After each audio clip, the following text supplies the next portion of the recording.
ନମସ୍କାର ସାଙ୍ଗମାନେ, ଜୟ ଜଗନ୍ନାଥ। ଅଟା, ମଇଦା, ତେଲ, ସୋଡ଼ା ଏଠାରେ କିଛି ବି ଆବଶ୍ୟକ ନାହିଁ। କେବଳ ସୁଜିରେ ଆମେ ଆଜି ଗୁପଚୁପ୍ ବନେଇବା। ଏଠାରେ ସୁଜି ମୋଟା ବା ପତଳା ଯାହା ବି ହେଉ ଚଳିବ। କୌଣସି ଜିନିଷର ମେଜରମେଣ୍ଟ ମଧ୍ୟ ଆମକୁ କରିବାକୁ ପଡ଼ିବନି।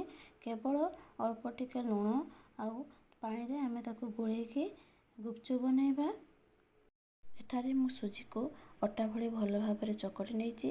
ଏବେ ଗୋଟେ ପଲିଥିନରେ ତାକୁ 30 ମିନିଟ୍ ପାଇଁ କଭର୍ କରିଦେବା, ଯାହାଫଳରେ ସୁଜି ଟିକେ ନରମ ହୋଇଯିବ ଆଉ ଫୁଲିଯିବ। ଛୋଟ ଛୋଟ ଟ୍ରିକ୍କୁ ଆମେ ଯଦି ଫଲୋ କରିବା ତାହେଲେ ଆମେ ସହଜରେ ଗୁପଚୁପ୍ ବନେଇ ପାରିବା। ତା ଭିତରେ ମୋର ଏଠି 30 ମିନିଟ୍ ହେଇଗଲାଣି। ଏବେ ମୁଁ ତାକୁ ପଲିଥିନରୁ ବାହାର କରି ଆଣିଛି, ତାକୁ ଭଲ ଭାବରେ ଚକଟି ନେଉଛି।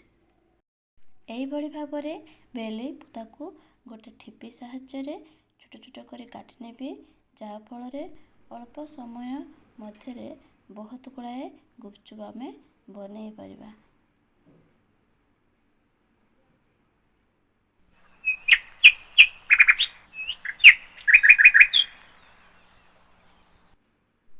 ଏଠି ମୁଁ ସବୁ ଗୁପଚୁପ୍କୁ ବେଲି ସାରିବା ପରେ ଗୋଟେ ଓଦା କପଡ଼ାରେ ରଖି ତାକୁ ଢାଙ୍କି ଦେଇଛି। ତାକୁ 10 ମିନିଟ୍ ପାଇଁ ଏମିତି ଢାଙ୍କିକି ଛାଡ଼ିଦେବେ। ତାପରେ କଡ଼େଇରେ ତେଲ ଗରମ କରି ସବୁ ଗୁପଚୁପ୍କୁ ଛାଣି ନେବା।